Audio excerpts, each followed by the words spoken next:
worked in India. Eventually, you are in UAE at the moment, specifically in Fujairah.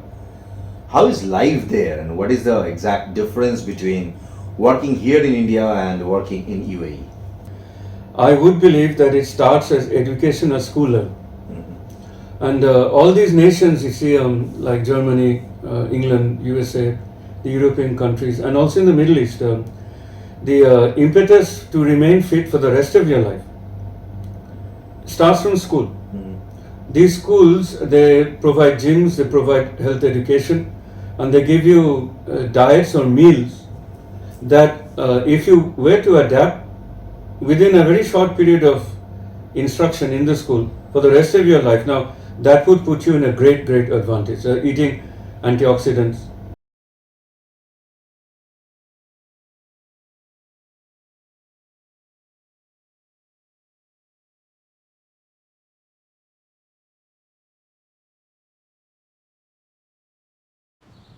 Easy now, stay calm. All right, let's walk.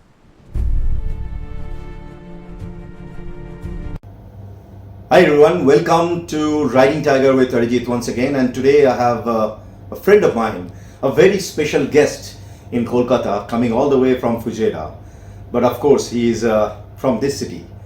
He is a doctor, he is a surgeon, not only that, he is a specialist in environment. Now the point is, if I really have to define one person with all these kind of qualities, probably I myself will take a lot of time. So let me not take that full description, rather let me go to Mr.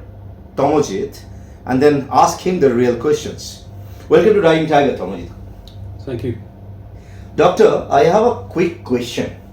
Lot many of doctors from India, they want to go outside of India and then build a better career.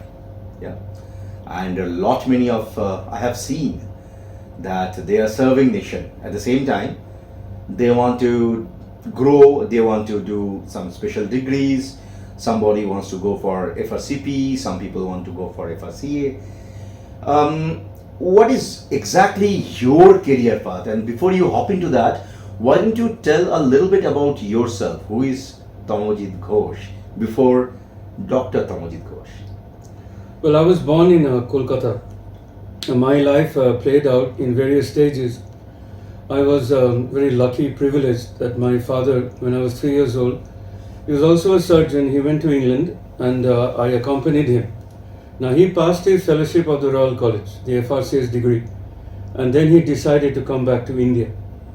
So the whole family went to England and the family then came back.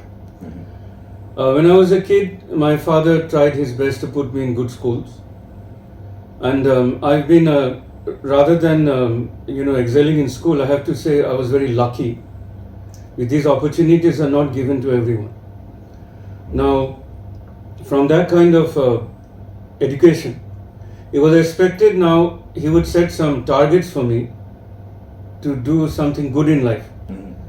Now the target he set for me was to be a doctor like himself, which is a very high order because my dad has a Master of Surgery degree and an FRCS degree. Now I entered medical school. My medical school's in a city in Kolkata called College Street, and that happened in 1987. I was just like any of the other boys and girls who read medicine. We had to sit a JE exam, and then after the exam we were selected for various medical schools, and my lot fell in that particular medical school on College Street. Then it was year to year you had to progress through medical school and then learn the basics and then learn whatever specialty.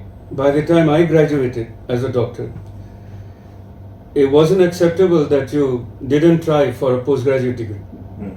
So I was, of all the subjects, there were 13 subjects in medical school. The very first one was anatomy. And I did quite well in that particular subject, the subject of anatomy. And with university GMs behind me and a dissection medal, my professors gave me good references, and from Kolkata, I started to work in the CMRI hospital.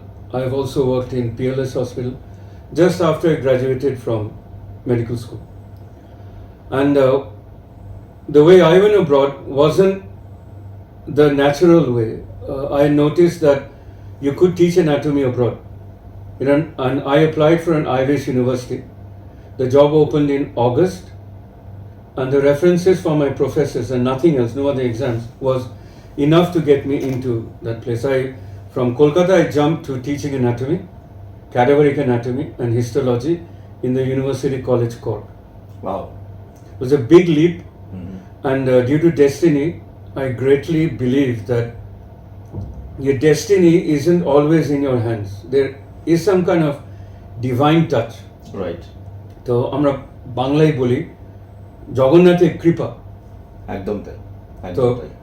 Jagannath কৃপা করেছিলেন বলে আমার হয়েছে। Now, if I ask you a complete different question, you worked here in Calcutta, rather I would say you worked in India. Eventually, you are in UAE at the moment, specifically in Fujairah. How is life there, and what is the exact difference between working here in India and working in UAE? Well, you see, when I was in Kolkata, I was at the height of my powers, or shall we say, abilities. Now I'm approaching 60, and I've been a surgeon since 1992. All my training is in surgery and anatomy. So as you can put two and two together, all surgeons use anatomy all the time. Mhm. I hold a master's degree in anatomy. I'm also a graduate from the Royal College of Surgeons in Edinburgh. So with these two degrees, I've always worked in surgery jobs, and now it's my forte of working in the UAE. The great difference is that life is quite peaceful. All the small things I've learned in Kolkata haven't been much beneficial to Indians until now, because I never work much in the city. That still cuts me sometimes, Mhm. because I train very hard. I trained with all my other friends, and serving Indians a little more would have been better. Now, as I'm getting older, that is becoming a priority. I've got enough money, and when I come back to the city, we're sitting in Kolkata. You see, you selected a nice enough place for the podcast, but when I was a student, these things were not that easily achievable. Yeah. And they're so easily attained now, one has to appreciate that maybe I've earned it for myself, but as life has played out, it's very evident that Shobi Jagannath Kripa. একদমই তাই। Without the blessings, probably as a mortal human being, Yeah. we cannot move even our finger. Yes. Right. Now, if I go towards maybe spiritual world, actually আমরা কেউই কিছু করি না, আমরা নিমিত্ত। Meaning we are probably just a small dot. Everything is divine, and that definition from that divine Lord is asking us to make things happen, and we eventually becomes a catalyst. Now, if I ask you a very different question, not going towards spirituality but coming back to life, as a human being, what are your tips to become fit? Because if I look at our internal organs, we have only one liver, two kidney, we have heart, but then you cannot replace your kidney, or you cannot replace your liver. Maybe you can replace your kidney, that is true. একটা খারাপ হলে হয়তো তুমি আরেকটা দিয়ে কাজ চালাতে পারবে, not like maybe a normal human being, but then you have only one liver. The way we are consuming food at the moment in India, sorry for this statement to the audience, we are consuming a lot of chemicals, lot of pesticides. Vegetables became more of like acid. We have very different kind of soil at the moment in India. So trying to understand from the doctor's point of view how we can make ourselves fit. You gave me a lot of tips which helped me in person, to be very honest. And I'm blessed to have a Boro Dada like you in my life. But for the audience, can you give maybe 5 different tips to become healthy? All right. The first thing to do is you have to be aware that this is part of life. You have to understand how to be fit, and fitness starts as a mental exercise. I would believe that it starts as education at school level. And all these nations, you see, like Germany, England, USA, the European countries, and also in the Middle East. The impetus to remain fit for the rest of your life starts from school. These schools, they provide gyms, they provide health education, and they give you diets or meals that if you were to adapt within a very short period of instruction in the school for the rest of your life, now that would put you in a great advantage. Eating antioxidants, then avoiding the oily foods. Maybe you indulge in a family, indulgences, where a large amount of very rich food with beef, with meats, with a lot of oil used to cook all the fish and all the other dishes. But you should generally avoid that from childhood. If you also, number 2, learn the art of fasting. So if by the age of 15 or 16, fasting becomes a part of your life, then you remain fitter for the rest of your life. Wow. So if you are eating in a week 21 meals, a breakfast, lunch, dinner, but you manage to knock that out and reduce the meals to 12, 13 meals, with instead of a meal, just drink a smoothie which you make, or just water mixed with some other fruit, or you make a fruit juice, or some other kind of food constant, and get into the habit of fasting, then that's a boon for the rest of your life. And that has to start, I would say, before you're 20 years old. The other thing is that you have to remain fit. As you grow older, your body is not going to have the muscle mass or the low fat ratios that you have as a juvenile. For that, it's workout in a gym. Yeah. This gymming, I would believe, should be an exercise that you do, either running on a treadmill or lifting weights, 3 to 4 times a week. Yeah. And you got to get your BMI, if you're a female, less than 24, 21 to 23 is good enough. And for a male, less than 25. About 75 of the Indian population, by the time they're 50, don't do that.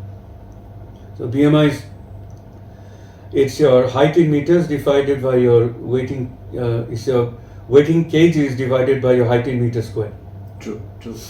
Now, these small educational parameters, and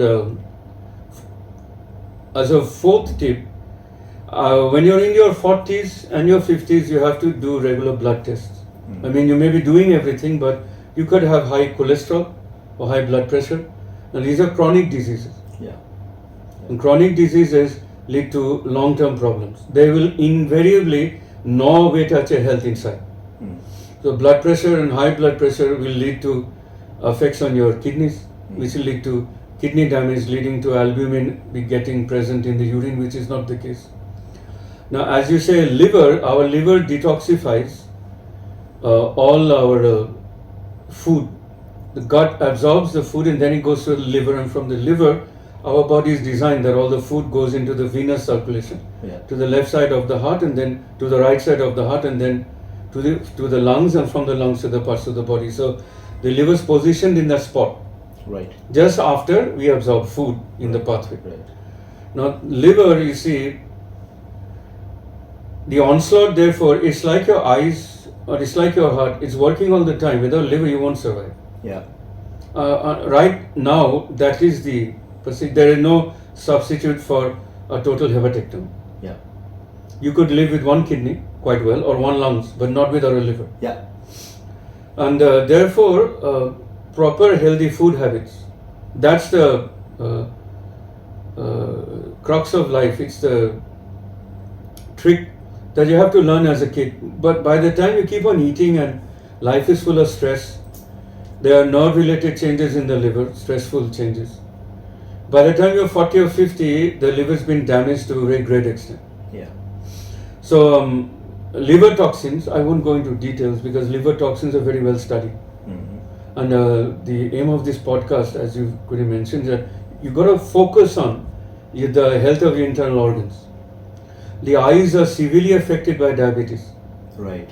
And diabetes and hypertension also severely affects your eyes. Right. So if you don't take care of these two, by the time you're 60, you will have eye changes, retinal changes. So health awareness and, but if at the age of, let's say 50, you can run 2 miles, You can do 25 push-ups in 60 seconds. And যেটা বাংলা বলে ডন, just squatting. Right.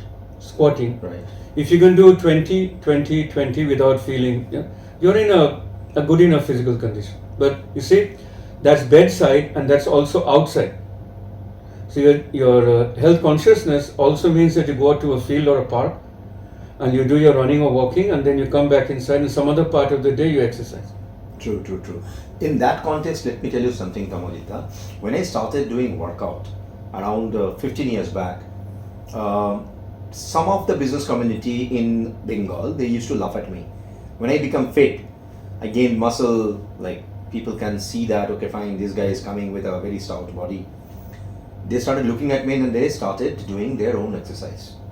Probably I am one of the catalysts to make some of the entrepreneurs in Bengal fit. I give them diet, I give them exercise, I do heavy weightlifting. So if I do probably a proper squat, it is 300 kg, which I used to do. Now it became like 160 because I'm reducing and increasing the number of repetition.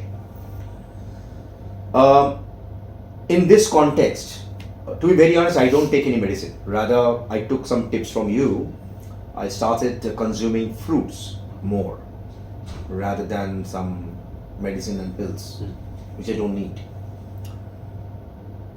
In this context, what is the exact moment you felt that you have done a very critical surgery in your life, and it gave you probably a life-changing learning? If you can give one example in brief. Well, I've been involved in general surgeries. I'm also trained during my training period in orthopedics, in neurosurgery, and later on I had the great opportunity of doing a lot of pediatric surgical training in Saudi Arabia, where the man who was my boss, he selected me from the general surgery pool and picked me to do pediatric surgery under him. Now you see, I just like to tell you that the greater meaning of life, these are things that surgeons, after practicing their specialties for many years, understand that they are not the only things that allow patients to recover. There are forces beyond us. Yeah. They could be the mental condition of the patient. It just could be, as I told you, Jagannath Daya. These things start to affect you when you're in your 50s, 60s. I've done a lot of very fine pediatric surgeries in which small babies are operated on for things like tracheovagal fistulas, for the absence of an anus called anorectal malformations, or gut malformations, which are very common in children. So these come to your, within the first 6 months, they'll present in a small babies presenting in a hospital. Doing those surgeries and training how to do those gave me a lot of personal pleasure. But making a difference to children especially, that gives you a lot of satisfaction. Yeah. And seeing them grow, you see them for 8, 10, 15, 20 years. And then suddenly they recognize you and thank you. That is very fulfilling. Wow, that's It's a very fulfilling thing. You see, because the patients I treated in Saudi Arabia, in that particular department, was from 2012 to 2015. But when I call them, I come in contact with them. I've just come in contact with one 6 months ago. But he was very grateful and thankful. Wow. Now, there are 2 or 3 dozen pediatric surgeons now in that department, but the fact that he could remember me and speak to me when I contacted him, that was something very great. Very, very pleasing. Now, a doctor, a surgeon moved from India, went to, I would say, been through the entire world. You have been to Europe, you're there in UAE. And I know that you have an inclinedness towards learning a lot of things in life. And I learned that you wrote a book on environment science. Not only that, you have an inclinedness towards environment science, various different factors. You read a lot, yeah. And eventually, you're not only a surgeon. Probably you are going beyond that. So how come all of a sudden you are learning trading, you are learning, different subjects, eventually you have an inclinedness towards environment science? Can you please give a little bit of light on that? You see, last year I wrote my first book, that was written because my wife is a trainer on aesthetic gynecology procedures, and she's a gynecologist, and she needed a handbook to show her students. So she has a small batch of about 25-30 students. So my first thing was that there was a lack of books in that area in UAE. So I had to learn her expertise also, and I produced a 150-page book on that. Wow. It went very easily. I went through all the gimbal of publishers that the writers go through to publish books, and I found a Kolkata publisher, a very small publishing house, Calcutta Book Press, 76 BB Ganguly Street, who did a marvelous job on the book. And during that time, I reached out to Soli Ecotech, a Hong Kong-based environment company. They are only into environment issues. They are certified to sell industries carbon credits. They're into afforestation projects. They have large mass afforestation projects in India. So their aim in life is to see, the aim of that particular organization is to replenish the carbon in the atmosphere, fossil fuels and other things. They also are sources of photovoltaic cells, large photovoltaic cell banks, and they're also, later on they'll be involved in the production of windmills. So that's windmill energy. Right. Those windmill energies, you see, the China, that country is a leader in the world right now. It also leads in the manufacture of photovoltaic cells. After studying Soli, it was very evident that this company was going to expand to India. Right. That was the first little thing. I read up environment. Now, when you read environment as a greenhorn, as I was reading about it, you come across, after a few days of reading, certain basics of environmental science. Our world, our dunya, the earth, changed with the Paris Agreement 2015, and before that the Kyoto Protocol, which was done in a Kyoto conference in 1997. This laid the foundation of the world agreeing as to what the future of environment would be on the planet. Right. Right. The Paris Agreement has set down the target goals, which the countries now have agreed to adopt, especially all the ones that are in the UN and the WHO affiliated countries, in which they've said that by 2050 we are all aimed to be net zero countries, producing net zero carbon. Right. And Soli also has these things in their Agenda. agenda and profile, but they're very active. Right. They've just opened their first office in Bangalore a few days ago. Wow. It's a small Bangalore office, and when I reached out to them in March, I came across a young marketing manager. Her name's Lee Miney. She's like any other corporate girl, and I got on board, and she said, "Why are you interested in the environment?" I told her, our connection was through the marketing policies of Soli Ecotech. I told her, you see, this is what I do, and I'm a married doctor, I work in the UAE, but I would like to write a book on environment, and if you could consider being my co-author. Wow. Now she sort of fell out of the sky. She was very, very surprised. And firstly, I'm an odd person. I'm a male. I'm a voice on the internet. There's so many scammers. Right. And so many people that you shouldn't meet, male people. So how do I feature? It took me about a week or so to win her trust. And then I sent my first manuscript to her, which was all the MCQ chapters. I designed my book on the same way medical students study for their exams, whether it be undergraduate or postgraduate exams. So the name of the book was MCQs and Case Histories in Environmental Science. Wow. It's a very basic book. It's just over 400 pages. And any newcomer to environmental science can just read through it, especially the case histories that are designed to teach people fast.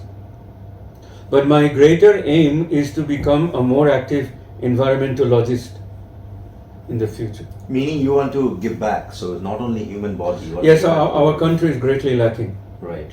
And the environment, which is an extension of our existence in our country, which is greatly lacking. It means that industries have to be very aware of how much carbon they're pumping in the atmosphere, Yeah. and also the quality of water. Yeah. All of these things have great environmental effect. On the whole, our whole country's health in many sectors would have to be improved. Amazing. So we have listened a lot about how a person can be and how they can become polymaths, to be very honest. The right kind of word for a personality like Mr. Doctor, I would say Dr. Tamojit Ghosh. He's a polymath. He wants to give back. Being a doctor, doing his own job is not anymore a job for him. Rather, it became a life-changing journey for others so that others can become healthier, happier, and of course they can continue their life. I'm blessed to have a person like him in this podcast, and I hope that a lot of you have learned a lot. So feel free to comment, feel free to connect, feel free to communicate. We'll be more than happy to make things forward, and if you feel that you need some career tips, you need some guidance, and you need something good to be done, more than happy to collaborate and partner with any one of you who have got potential and who have got really inclinedness towards going forward and making things happen and make a better, healthier and happy world. Thank you so much. Before I sign off, I would like to tell everyone, always remember, it's a good life and it's good to be alive. Namaskar.